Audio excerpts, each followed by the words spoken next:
Mechanisation మరి దానికి సంబంధించి సబ్సిడీ లేక రైతు కొనుక్కోలేక చాలా ఇబ్బంది పడే పరిస్థితి మన రైతాంగం అనుభవించాలి ఈ రాష్ట్రంలో.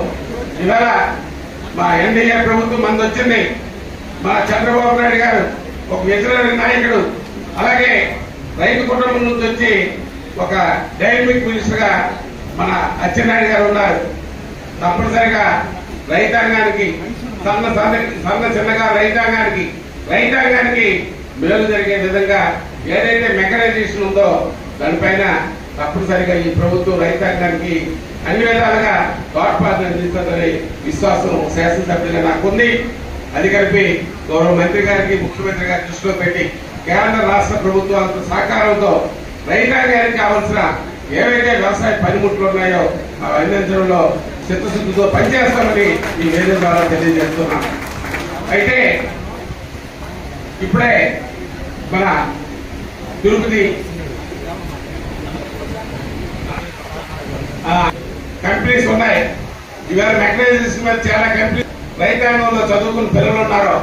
వాళ్ళకి మరి ఒక పక్క ప్రభుత్వం, ఒక పక్క కంపెనీస్ కలిపి ఈ మెకనైజేషన్ చాలా మంది కొన్ని రకాలైన ఎక్విప్మెంట్ తెస్తారు.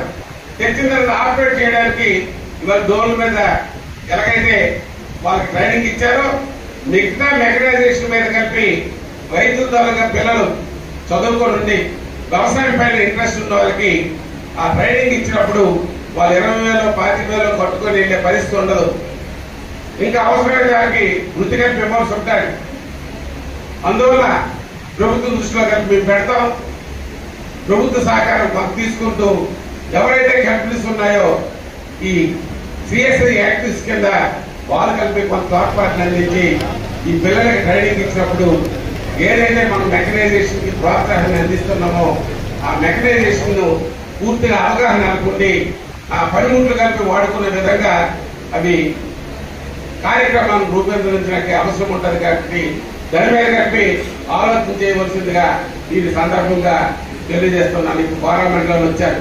అన్ని ప్రోగ్రామ్స్ కి కొంత కేటాయిస్తే, ప్రభుత్వం నుంచి కొంత కేటాయిస్తే యూనివర్సిటీస్ కలిపి ఆ కార్యక్రమాన్ని ఎవరైతే రైతు పిల్లలు ఉన్నారో వాళ్ళు 10th కానీ ఇంటర్మీడియట్ కానీ పాస్ అయ్యి ఉన్న వారికి ఈ మెకనైజేషన్ మీద ట్రైనింగ్ ఇస్తే మరి అవి కలిపి వాడుకోవడానికి అవకాశం ఉంటుంది.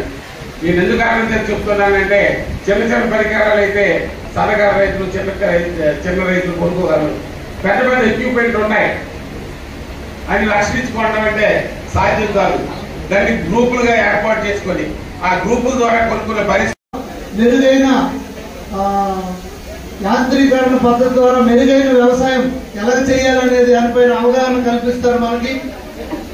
సో ఒకసారి 15 నిమిషాల పాటు మీరు ఉన్న తర్వాత మొత్తం మాట్లాడిన తర్వాత మొత్తం అంతా ఒక హాఫ్ అన్ అవర్ 1 అవర్ లో మొత్తం ప్రోగ్రామ్ కంప్లీట్ చేసేద్దాం. మీరందరూ సహకరించవలసిందిగా కోరుకుంటూ ఇప్పుడు ఈ కార్యక్రమాన్ని నడిపించవలసిందిగా డాక్టర్ పివి సత్యనారాయణ గారికి ఇస్తున్నాను. ఈయన గతంలో ఇక్కడ పనిచేశారు. ఇప్పుడు ఎన్జీ రంగంలో డైరెక్టర్ గా పనిచేస్తున్నారు.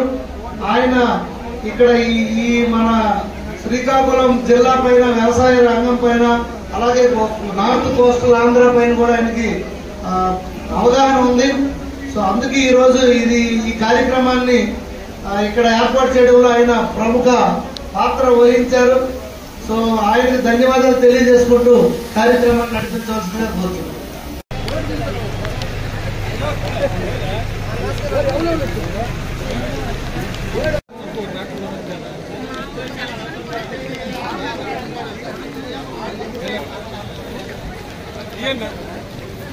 వాడు కాదు నాలుగు చెప్పింది